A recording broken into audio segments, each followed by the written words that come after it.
Last year we did Twelfth Night. I did Malvolio in a totally Newfoundland accent. I did him as Gay Bay, you know. I did him as very precious from around the bay. Oh, my lady. Yes, my lady. No, my lady. Wouldn't do that. You know, love them. I love all those Gay Bay characters. I know a lot of them. And so I had a lot of models to go by. And that was Malvolio. That was Twelfth Night. And on one rainy day out there, I slipped on stage and knocked myself out at the end of the play. Very end of the play, almost one line to go. I slipped and knocked myself out cold. Never had that happen to me before. Never been knocked out before. Anyway, I woke up quickly. I couldn't get my eyes open. They wouldn't open.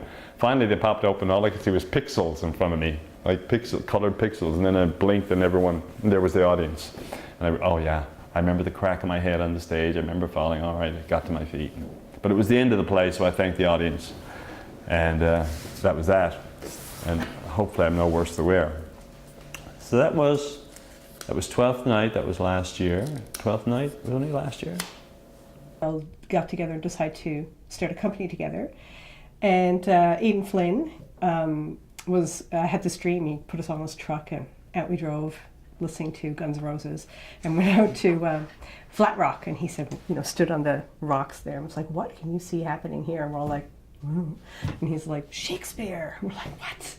And so then we started a company. We called it Shakespeare by the Sea, and we had already started a theatre company together called Dick's Kids, and that was based on our one acts in the directing class.